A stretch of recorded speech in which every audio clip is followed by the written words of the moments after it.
what I can tell you is you were one of those children who wanted Christmas early. Tomorrow you'll get Christmas. Hey everybody. So it is December 17th, 2025. And today is the day that Fani Willis is she says she's going to testify in front of the Georgia Senate Committee. We're going to be watching that live here. I'm going to be co-hosting with Happily Angry Lawyer, and I'm really excited about that. CMT, who's in the building, sent this over this morning. We have a press conference from Fani Willis yesterday, and we're going to watch it in full. She's going to tell us all about her 100% conviction rate within certain units of her office. She's going to be asked a question about why she decided to testify tomorrow. We're just going to watch all of it. After we get through this presser, it's 16 minutes, and there's no captions. What I'll do, I know it's easier to understand things. Some parts are quiet. I have a long day. I have a full day of streams that we're doing, but maybe tonight or tomorrow morning, I'll try to upload a standalone presser with closed captions for you guys. So with the volume boosted where it needs it. So anyone that's hard of hearing, we'll get you involved, but give me some time to do it. After we watch this presser, guys, we are going to look at some information relating to funding for sexual assault test initiative kits and a backlog that Fani has been dealing with. We're also going to talk about something else that happened yesterday, also December 16th, the same day as this presser, a mistrial in Fulton County where now a victim's justice is delayed. So I love a good comparison. I love a good contrast. We're going to see what she has to say. I'm going to tell you right now, if you lived in a bubble and you watch this press conference, you might feel very enthusiastic about her office, APD. She's going to say great things about him. And then we're going to look at some information. So let's get into it. Good morning, good afternoon, good evening, everybody. This is the best volume we've got. So let's get through this together, starting from the beginning. Good afternoon. Today is a day really of celebration, although we're celebrating sad facts. I want to thank you for joining us here today. I am just extremely grateful, as you will often hear me say, of the Atlanta Police Department, but in particular to their leadership, Chief Darren Sheerbomb. He's here with me today, and more importantly, that he's here with me every day of the year as we fight together against crime. Due to the work of his detectives, his law enforcement agencies, combined with my prosecutors and investigators here, we are keeping the city safe and making the city safer every day. Today we are here to highlight this partnership and the success that we've had. I want to talk to you in particular about one case, but really the overall impact that Atlanta Police Department and the Fulton County District Attorney's teamwork is having together. We're very excited today to announce a successful prosecution and a conviction of Christopher Harley. Mr. Harley was a serial rapist, and he brutally raped 4 women in our county in 2022. He was convicted of violently assaulting these 4 women, several whom were suffering from mental health issues and homelessness. And I want it to be known that he picked these women because they were the most vulnerable, and that is who we are here as Atlanta Police Department and the Fulton County to protect. The work of Detective Stoddard and Detective Cooper was just phenomenal, and they need to get recognized. Everyone wants to beat up on the police and talk about them when they don't do a good job. I'm here today to celebrate the excellent work they did, and their work literally has kept countless women from also being sexually assaulted. And so we need to celebrate them and recognize their amazing detective work. They did not throw away victims that other people might not have thought had value. They gave their very best to make sure that this man was brought to justice. These crimes we were able to find out due to DNA evidence, and our sexual assault unit was able to use that evidence to convict Harley and get a very, very dangerous man off of the street of Atlanta before he raped other women. But the Harley investigation and this teamwork that we've been doing with the Atlanta Police Department, it is just one example of the success we have had. I would challenge anyone to look around the country and see what conviction rates are for sexual assaults, whether they be of children or of adults. Today, I can brag, and today I am going to brag. My sexual assault and special victims division has 100% conviction rate. I want somebody to hear me.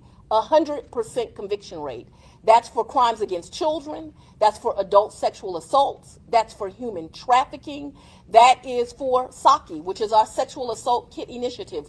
We end the year with 100% conviction rate. These cases are the hardest to investigate. They are the hardest to prosecute. And yet, with this police department at our side, we have managed to bring these people to justice time and time again. Too often in our society, we see vulnerable victims who are unvalued by society because of their race, because of their financial background, maybe because of mental health, and police do not take them seriously. I take issue with we're doing a great job, 100% conviction rate, we're doing this the right way. But the last few words that she said, I will 100% get behind. We've been watching over the Zachary Adams trial. We heard TBI agent, so the Tennessee Bureau of Investigation, testify at a post-conviction hearing where Zachary Adams is fighting for a new trial, that it's not common. He usually doesn't think that victims are innocent. So for the words, the few words she said here, that victims that aren't seen as being some picture-perfect blue-eyed blonde girl that goes missing, they are undervalued. That I will 100% agree with. But we know that we have a jeweled police department here in Atlanta that makes sure every victim is safe. And it is just an absolute pleasure to work with these gentlemen and to work with Chief Sheerbomb. They are outstanding officers. We see the ongoing scandal of untested sexual assault kits here in Georgia. In past, too many rape victims were so undervalued that police departments did not even test the rape kits. Our SAKI unit, using federal grant dollars and Fulton County dollars, has been able to get many of those neglected kits tested, and we have found that we have been able to convict serial rapists. Our most recent being Randy Ball. That was also done with the help of the Atlanta Police Department. If you don't know, the Atlanta Police Department has actually put 2 officers here at the Fulton County DA's office so that we can work together more effectively and get serial rapists off the street. We have had an amazing partnership with SAKI and APD, who has assigned these detectives. We have also had a very effective partnership with APD and our Crimes Against Children unit. Those cases are also always challenging to investigate, with victims who are often unable to speak for themselves, and crimes that often happen in a home without a third-party witness. Our work with APD has been nothing less than exceptional, and we have had 2 recent convictions in these cases that I would like to highlight. One with the defendant, Markel Lewis, who was convicted of the sexual assault of an 11-year-old, a baby, a child, an 11-year-old child. One where Rodney McVeigh was convicted of the murder of starving to death his own 4-year-old. That was crazy. That case was crazy. His own 4-year-old. And I think it should be known that he kept not only her, but his other 2 children in dog cages. These are the people that these officers work tirelessly to make sure we keep safe. These are the victims that my prosecutors and investigators work tirelessly to keep safe. And due to that partnership, we end the year, let me say it again, with 100% conviction rate of crimes against children, of sexual assault, of human trafficking, of SAKI. And we know these cases are hard, but we want that society to know that they have people that are here to protect them, that they will come unjudged, and that we will fight for justice for them until the very end. With that, I would like the Chief of Police to speak about our partnership. Now, how many, in your mind, how many cases do you think she's talking about? Always appreciate the media being a conduit to the community and delivering these important messages to those that we serve. Our District Attorney, Willis, spoke of the partnership that we have with the DA's office. It's important. Our officers, our investigators work hard to make sure everyone in the city has the protection and the dignity of the law, regardless of who they are. And I do want to thank Investigator Cooper and Investigator Stoddard for your hard work on this case. One that could have maybe been easily to look at the status of an individual in our society, but you did not. You made sure everyone in the city does have the dignity and protection of the law. And Madam DA, your team has been phenomenal prosecuting the cases. Everyone in the city does have the dignity and protection of the law, unless you're being held pre-trial in the Fulton County Jail at Rice Street, where there was just a fire over the weekend. There's been numerous assaults. There's been deaths that we bring before you. And we've spoken of the reduction of shootings in our city over the last 4 years and the reduction of homicides in the cities for the last 4 years. But it's often victims like this that get forgotten and can easily be marginalized. And for the district attorney to be committed to make sure whatever cases we bring to her and her team, they will be fully prosecuted. So Investigators Cooper and Stoddard, I want to thank you for what you do to represent the best of our profession, making sure we give quality cases to the district attorney to prosecute. But I also want to thank our fugitive unit, because in the case of Harley, defendant Harley, those warrants were secured on March 28th. And on March 30th, that individual was in custody thanks to our fugitive unit, making sure that no other person in Fulton County or this state was going to be victimized. Because ladies and gentlemen, I assure you, had he not been removed from the street, there were going to be other victims. And it was going to be right here, likely, in our county. I want to thank the jurors that served on this case, citizens of this county that heard the facts, made a decision to make sure that the safety of this county was optimized.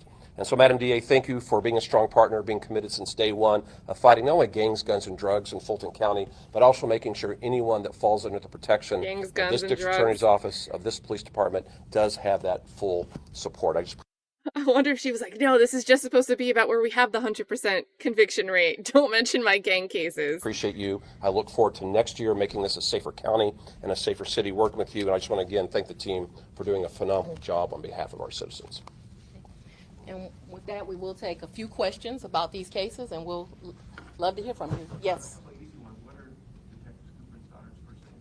Oh my goodness. All right, so this guy's just asking for Cooper and Stoddard's first names, Ruben and something.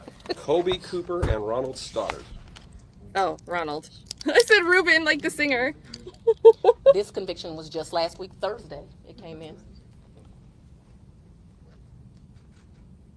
But we've had a year full of convictions, so we're very excited. You talk about marginalized victims. Can you talk about certainly how they fear that they may not get justice? All right, when it comes to marginalized victims, can you talk about the fear when it comes to getting justice? That's absolutely true. Women, especially when they are victimized sexually, often they feel a sense of shame. That is also true for children. They feel a sense of shame, and they don't want to be judged for their conduct. They're also terrorized. In this case, when I asked my team, what was the worst challenge we had here, and it was that our victims were terrified to come forward. And so my investigators moved heaven and earth to make sure that the victims were here, that they felt safe. My prosecutors and my victim witness advocates. Your detectives also moved heaven and earth to make sure Miss Bennett showed up to testify at the YSL trial. Great victim advocacy there. Moved heaven and earth to make sure that they knew that this was a place where they were not being judged, that they did have value, and that we would continue to prosecute them and do our very best. And this year, our very best has turned out to be 100% when we bring someone to trial. And was this work that was going on before? I know that you've done a lot of work starting the Family Victims Unit, the Children's Victims Unit. Was this something that you came into office wanting to tackle? Yes. All right, so is this area something you came into office wanting to tackle? If you look across the nation, unfortunately, sexual assault, the conviction rates are very, very low. And so one of the things that I did when I came into office is I made sure that the investigators and the prosecutors that are in these particular units get specialized training, because it's specialized work. It's specialized work dealing with a child, right? They communicate differently. And so you have to know how to be able to communicate on their level so that you can effectively tell their story to juries. And this is a priority of mine. No person should be sexually assaulted. One thing, we have a lot of signs here with a lot of different cases. And if we talked about each case, one of those victims was 80 years old. That was actually a Hateville case, and Hateville did an excellent job. One of the victims was a little boy who was raped by a trusted friend. I can't hear Hateville and not think about Cheryl McCullum and Happily Angry Lawyer pointing out that even though she runs a true crime podcast, she has some type of job role in like the evidence custodial position for Hateville, the town of Hateville. So very strange that somebody that runs a true crime podcast and talks about cases in their podcast has access to that kind of thing. A babysitter. Another was a young lady. She was a high school student, and she was groomed and sexually assaulted for years. The text messages are nothing less than disgusting that someone would take that child's innocence from her. What we know is that this goes across racial lines, it goes across sexual socioeconomic lines, and none of these victims are responsible for what happened to them. But making sure they understand that when they are dealing with a fine department like the Atlanta Police Department or an office like this district attorney's office, that we are only here to protect and serve. We are not here to judge them. We are only here to get them justice. And you're able to speak to them after these convictions? We are able to speak to them after these convictions. We are able to speak to them after these convictions. I've told a story as a young prosecutor, the first sexual assault case I ever tried, I actually lost it. I didn't lose many after that. But I remember that rape victim coming to me and thanking me, and I was really, 30 years old, like, what are you thanking me for? We did not have the results you want. And she said, you were the first person that believed me. And the fact that you believed me and you fought for me, that meant everything to me. And so when we go to victims, we often can't promise the result, but we can promise that we will treat them with dignity, that we will believe them, and we will fight our hardest to get convictions. And that is what this team of outstanding prosecutors has done, is we have stood in the gap for these victims, and we're going to continue to stand with them. And I have the best prosecutors in the business. That's one thing I do an excellent job with, is I recruit talent and I take care of We talent. have a channel emoji for that. It's why I have an office that's 100% full with lawyers, 99.9% full with investigators, is because we know how to treat our people, but they know they got to fight if they're here. One more for you, if you don't mind. Tomorrow, you're going to testify before the Special Senate Investigations Committee about the election indictment from 2020. So this question is now tomorrow you're going to speak in front of the Senate committee. And very quietly, he's going to ask, it's hard to hear, why the change of heart? Like, why did you finally decide to testify? This was a long played-out process before the Supreme Court hearing last week played out. You announced you were going to testify. Why the change of heart on going before that committee? Well, what I can tell you is you were one of those children who wanted Christmas early. Christmas comes tomorrow, and I'm not going to talk about subjects other than this. We are in a country that has leaders that don't know how to lead and are not leaders. I want to say right now, we had a family in California murdered by their son. That hit me particularly hard. Here we have the Brenda Bayham Domestic Violence Unit, because I've shared with you, my uncle killed my aunt. I know what it does to a family when they are victimized, and you got keyboard bullies all across this country who are depraved. Make sure you write that I said it. They are depraved to actually attack families going through that kind of violence. As long as I am the district attorney, we are going to stand here in the gap for people that are victimized by violent crime. Me and the chief were just discussing how much violent crime has gone down in Fulton County, because we fight hard for it every day. But we ought to, no matter what side you are on the political aisle, we ought to stand up for victims. I have prayed for that family in California. Charlie Kirk, who never had a good thing to say about a black woman. I pray for his widow and his children daily, because what I know is now all the fanfare has gone. The press doesn't care, but she still has to comfort those small children. It doesn't matter if he liked me as an individual. He did not deserve to die in violence. Those people in Los Angeles did not deserve to die in violence. And you, as the media, you have a responsibility to not neutralize and allow depraved people to actually further attack and dehumanize people that suffer that kind of victimization. What was the question, chat? What was the question? What was the question?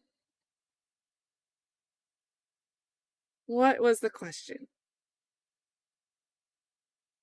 Testifying in front of the Georgia Senate Special Committee on Investigations tomorrow. This has been something that they've been working on for like 2 years at this point. It's tied up a whole bunch of systems to get to this point. This is the same hearing, the same set of hearing. I think this is like the 6th session for this investigative committee, the special committee. This is where we heard from Amanda Timpson. She's asked, what gave you this change of heart where you say you're gonna volunteer? You're gonna satisfy this subpoena. Go testify tomorrow. And she brings up 2 things that happened within the last 2 months. Long after this investigative committee was formed. Did she answer the question? And I agree. You know, people do say mean things on the internet.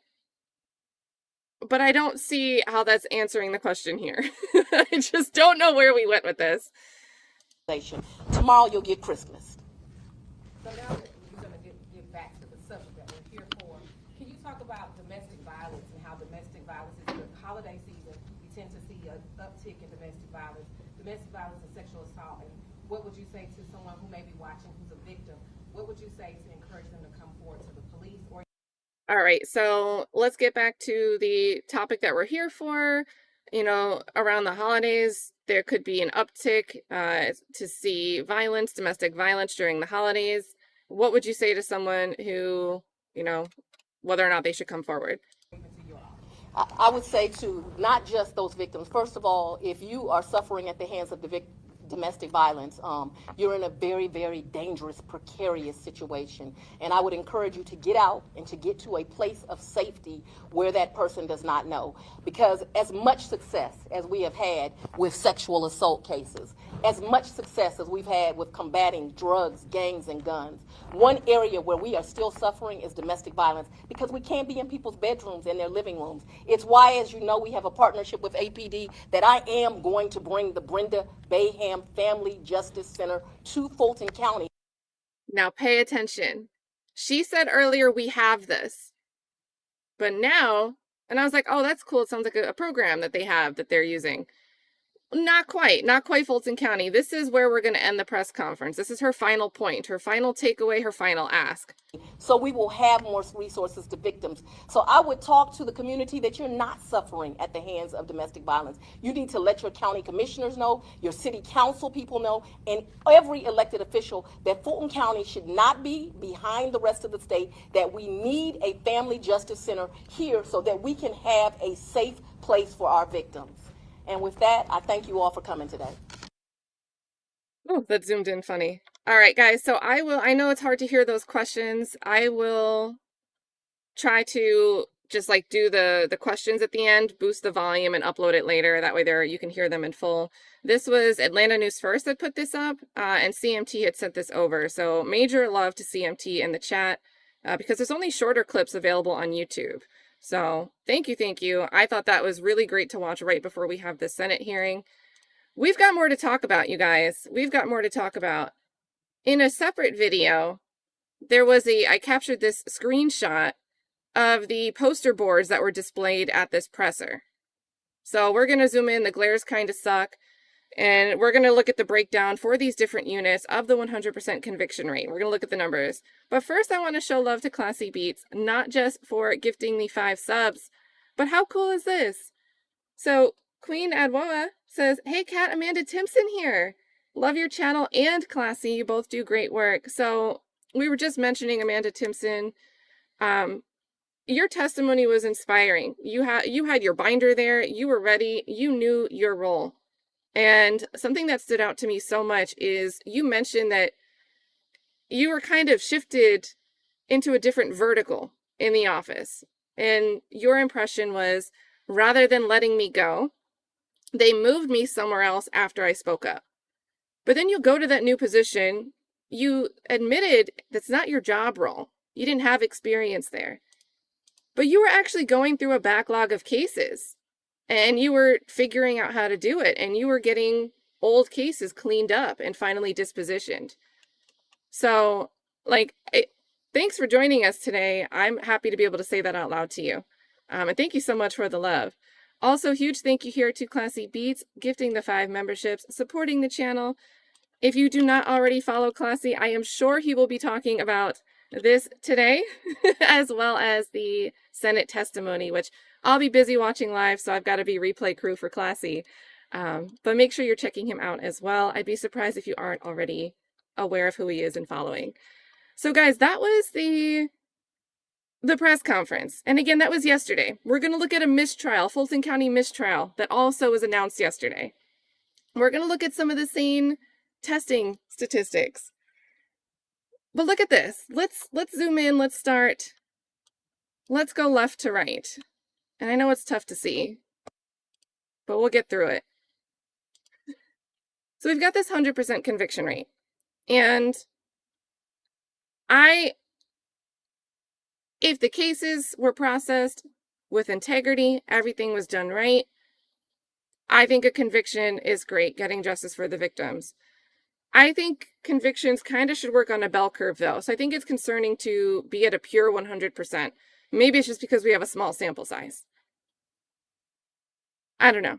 But to me, 100% conviction rate, I don't have a problem. I think as long as you have enough evidence to think that if you present your case fairly, you're prosecuting the correct person, I don't think you shouldn't try to bring the case just because you're not 100% sure that you'll get a conviction. However, on the flip side, I also don't think that I trust 100% convictions. Something about it, I feel like, maybe 90% would be what you'd expect. So we've got 30 trials,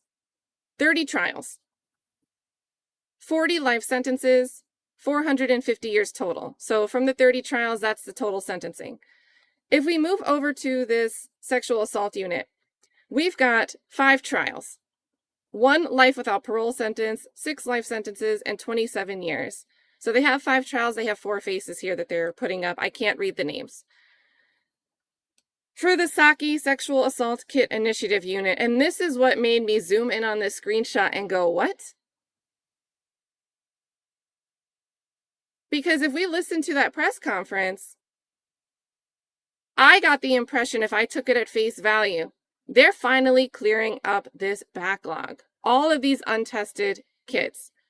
Now, just because 3 trials, I don't expect every kit that they test to point to something that's going to let them open up a case and bring a prosecution against somebody. But to only see 3 trials and 1 plea. So we have 4 dispositions here. 4 dispositions. I would have gotten the impression that a lot more was done. Just saying. The crimes against children, they have 9 trials and 150 pleas. Now, this is astonishing to me for one reason. Imagine you were accused and you were told before you go to trial, and this is going to be so important when we look at the mistrial that we're going to look at, even though it's a separate type of crime. You're told the state has evidence against you. And this is Fulton County with all of their discovery issues.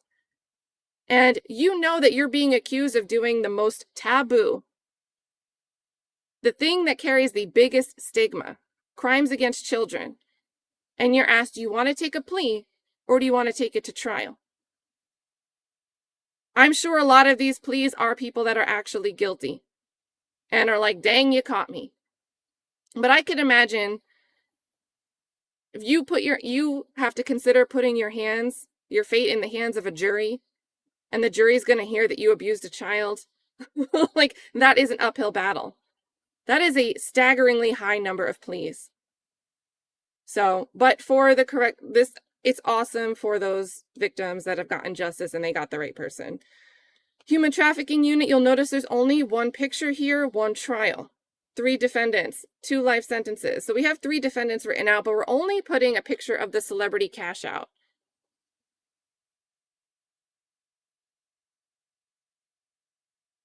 Only 1 picture. There was a YouTube stream of opening statements. I'm sure they could have gotten images of all 3. And one of them was a woman offender, a female offender. So I thought it was interesting. We only have cash outs picture here. And good point here, noticing Nancy New pointing out also, we've got out of 159 crimes and offenses, or offenders, yeah, unless there's like a retrial here, this number is probably close to 159 individuals accused with a disposition. And only 9 life sentences totaling to 265 years. So let's see, that's 159. That's less than a year average. And I don't know, maybe 265 years, I'm assuming that means in custody, right? Not like 265 years of custody or probation. But yeah, interesting. Is it deterring future behavior? So I thought this little poster board thing was extremely interesting. The reason I keep mentioning the funding, the SAKI kits, we're going to talk about SAKI, and I have a link in the description to a video where we dive into this in more detail. It's from 2024. So this is a little bit of a throwback. This is from May 15th, 2024. And it's the Senate opening an inquiry into the use of the Office of Justice Programs funding, so federal grant money. And they say here, where is it? In fiscal, actually I think Amanda Timpson makes an appearance in this. If you guys remember, we'll read the whole thing. So the Justice Department Office of Juvenile Justice and Delinquency Protection within the Office of Justice Programs awards federal grants in state, local communities to administer a variety of juvenile justice and child protection programs. The Fulton County District Attorney's Office has received millions of dollars for law enforcement programs through OJP. According to recent reports, the Fulton County DA may have misused funds from these grants to fund unrelated travel or the purchase of computers and swag. We write today to request information connected to an OJJDP grant and other federal grants in Fulton County. Now, during this press conference, we heard them say 4 years, last 4 years.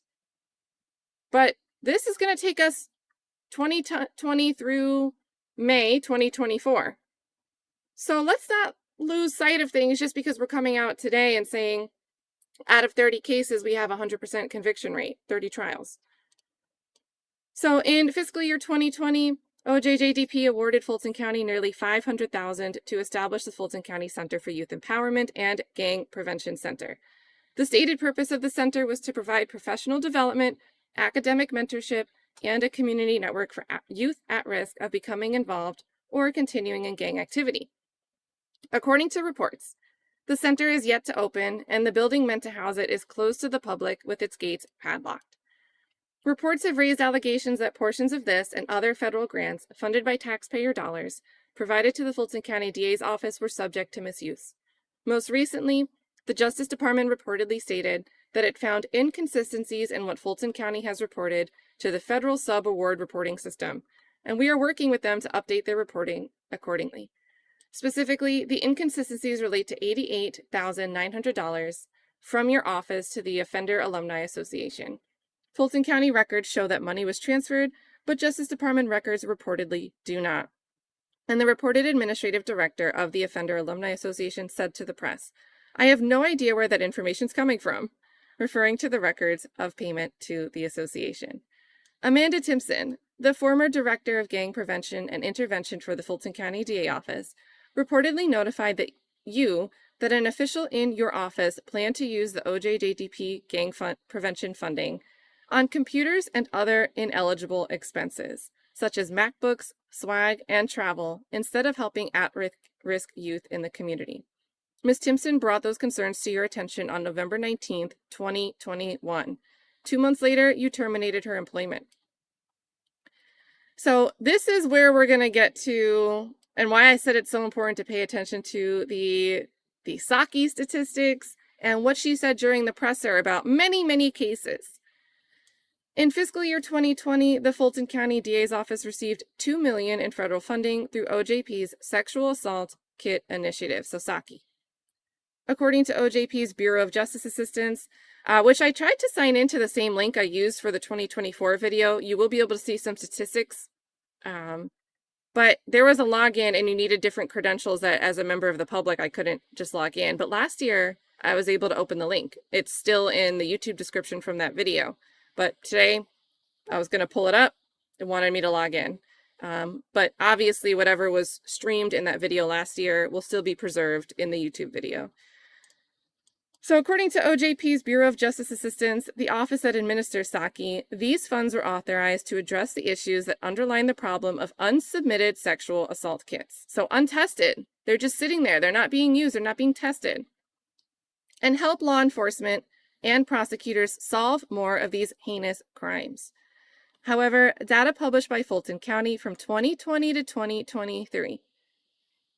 So we have this great presser, very braggadocious presser, December of 2025, as we round out the year, and we're asking for new funding for this new center we want to have available to victims' families.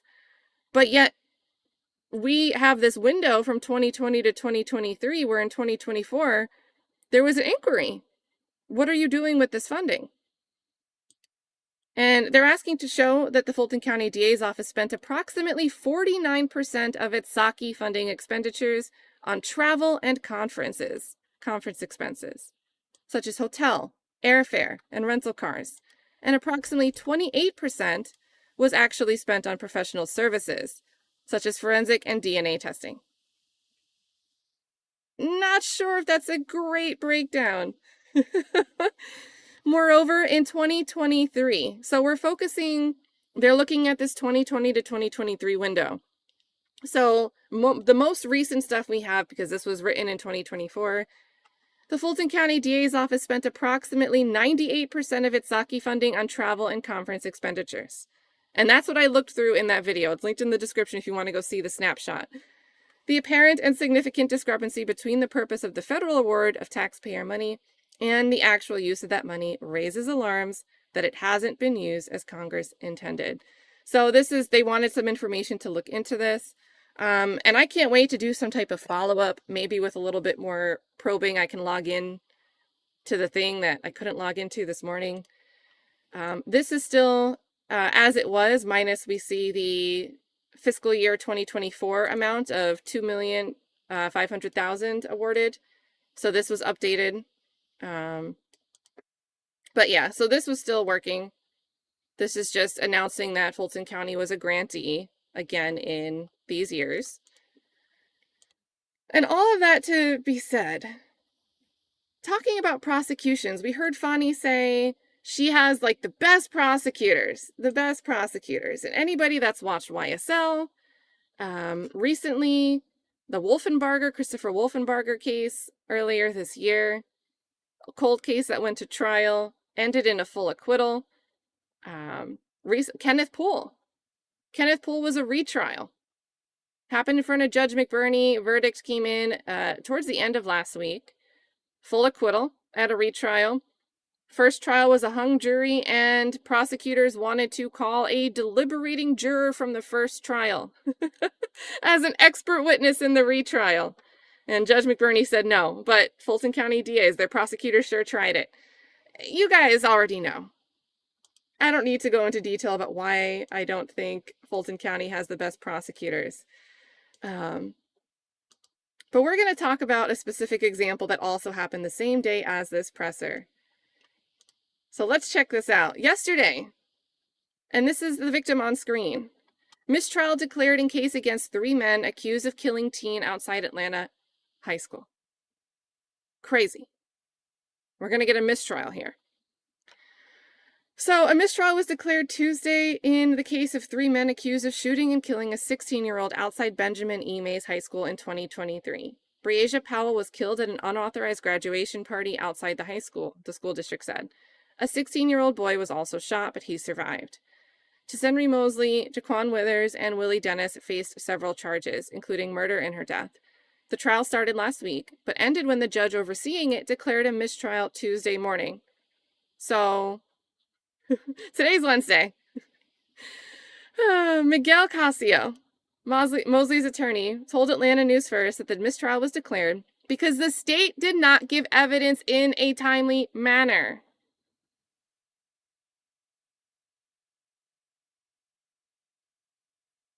We have a quote. New evidence, in fact, that we've been asking for. Let me put this in reader mode because this is annoying. There we go. So new evidence, in fact, that we've been asking for months, said Casio. Everyone wants justice to be found and justice to be done, but fairness has to take precedence. Casio believes it's related to some of the information he received from the state on Sunday night and even on Tuesday morning while in court. Tuesday morning is when the mistrial is declared. He receives evidence in court while they're on the record. He says it sheds new light on a separate shooting incident that connects to Powell's killing on May 28th.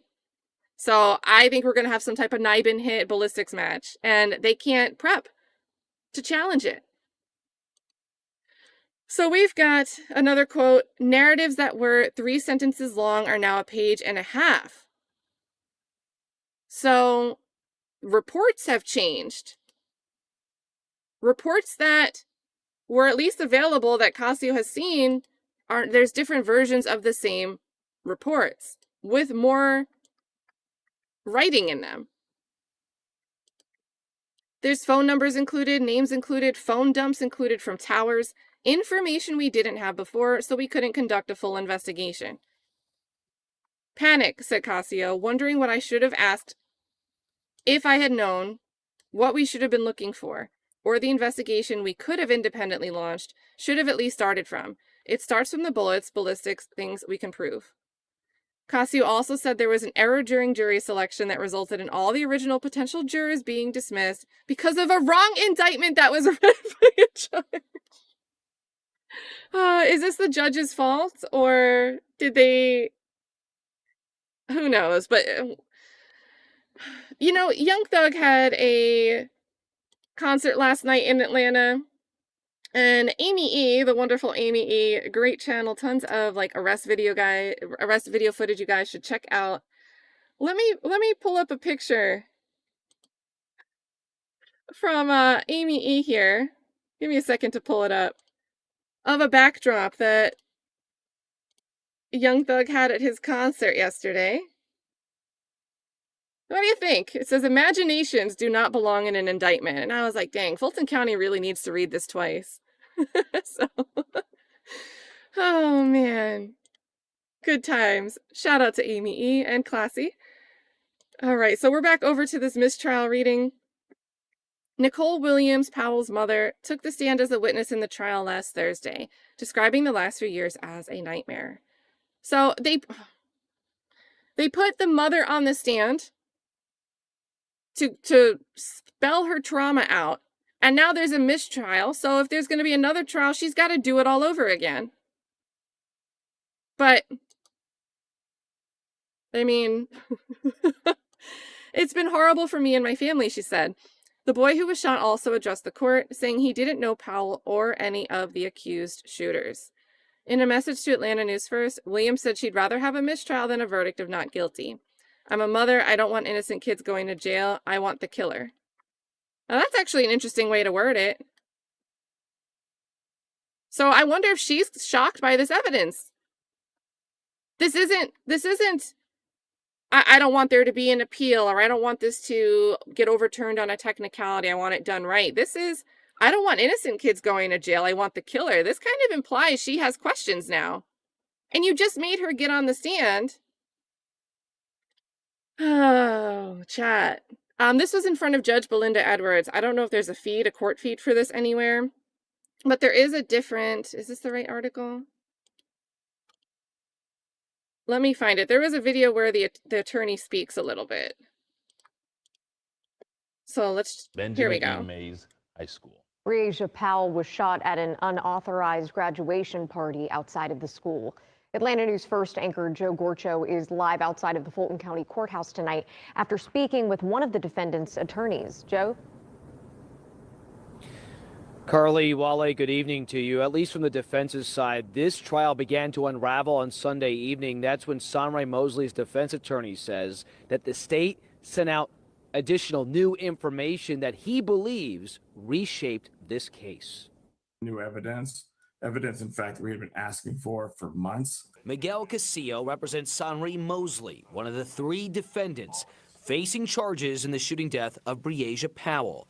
The 16-year-old girl was shot and killed during a graduation party at Benjamin E. Mays High School. A young lady who lost her life. So everyone wants justice to be found and justice to be done. But fairness has to take precedent. You know, he looks like an attorney that just got a dump of evidence. Like, doesn't he look like he's been just up for 24 hours straight? Just like, oh, we're mid-trial, and now we have new ballistics. And we have cell location information that we didn't have when I was prepping for this trial. Great. Love being an attorney in Fulton County. The trial seeking justice started last week until the judge overseeing it declared a mistrial on Tuesday. Cascio believes it's related to some of the information he says he received from the state Sunday night and even on Tuesday morning while in court. He says it sheds new light on a separate shooting incident that connects to Powell's killing on May 28th. Cascio says under Georgia law, he's entitled to have that information before trial. Narratives that were, 3 sentences long are now a page and a half. There's phone numbers included. There's names included. There's phone dumps included from towers. It's information that we did not have before, so we couldn't conduct a full investigation. What was your mindset in trying to process all this information as you're in the middle of a trial trying to obviously defend your client from these charges? Panic, wondering what I should have asked if I would have known, what we should have been looking for. Where the investigation. I know we read these quotes, but it's something different to hear the attorney saying it. That we independently could launch should have at least started from. And it starts from the bullets, the ballistics, the forensics, the things we can prove. Mosley faces a host of charges, including malice and felony murder. Cascio says the judge could either allow the state to try all 3 defendants on the exact charges they just faced or block the state from doing so. We did receive a statement from Powell's mom. It says, quote, "I would rather have a mistrial than not guilty. I'm a mother. I don't want innocent kids going to jail. I want the killer." So we did reach out to the Fulton County District Attorney's Office requesting their reasoning why they believe this mistrial occurred, but we have yet to hear back. Reporting live from outside the Fulton County Courthouse, Joe Gorcho, Atlanta News First. Thank you, Joe. Launch your credit business. That was the end of that. Oh, yeah. Launch our credit business chat. Let's start one up. I thought there was a feed for the YNW Melly. It just stopped when I opened it, though. Let me refresh it and see if I'm just losing my mind. Well, it says there's a chat. Okay, the chat is saying it's frozen. Huh. All right, so I know people were asking about a feed for the YNW Melly. This is a status conference. And all I saw on the docket, I didn't check last night, but as of the 15th, as of Monday, we're waiting for the state to hand over discovery, and they sent a notice that they filed some discovery, but the only line item was an iCloud affidavit. So I expect that defense will say, hey, we still think that there's more that they need to turn over. But I wanted to look for this for you guys. This is all we've got, though. So I'm going to drop a link in the chat to this law and crime stream. Maybe they'll get it together. If there's anything interesting that happens, either we'll talk about it during a break for the Georgia Senate Committee with Fani Willis's testimony, or talk about it separately. I know Hal wants to talk about it. And we'll be back in like 35 minutes. Fani's supposed to testify in front of the Senate Committee. So that will be a separate stream. When we end this is going to dump you over there. It's going to be a jam-packed day, you guys. Jam-packed day. And if you missed it, Brian Walsh's sentencing was today, but it was moved to tomorrow. So we got one break there. Shout out to BMAC here for the 2, saying thank you for all you do. Right back at you, Nana Banana. Right back at you. Glad to have you here. Guys, we are going to wrap this up. I did not expect to do this live on this presser. CMT, thank you for sending it. I thought that was really interesting to see. But I've got to I have some stuff I got to get done before this 10 a.m. Eastern stream with the Fani Willis testimony. And then again, later this evening, you guys, at 5:30 Eastern, I'm going to have attorney Dana McClendon on. He's a criminal defense attorney. There's so much I could say about his experience, his professional experience. But I think the most relevant point is that he is a walking encyclopedia on the Holly Bobo case, the Zachary Adams trial, and the entire post-conviction fight for a new trial. So if you've been hearing about that case, if you've heard me say, I think this is worse than Fulton County, and you're like, I don't even know where to start. Oh God, they have no signal. So they're just beeping at us. This would be the stream to tune into, right? So we're going to go through everything. Why did they even start looking at Zachary Adams? What was going on? How did these things shift? Can you explain this issue that is really complicated and hard to follow if you don't have the court record in front of you? So if you've been trying to get into that, definitely come hang out with us tonight at 5:30 Eastern for that interview. I'm really excited to do it. That is one of the craziest cases I've seen of a wrongful conviction. So hope you guys can hang out wherever you want to come hang out. Let's see. Oh, did I put, oh, I put 2025 in the banner. Oh, oops. 2015, not 2020. We'll fix it for the last 2 seconds. And I'll pin a comment. Oops. Well, cheers, guys.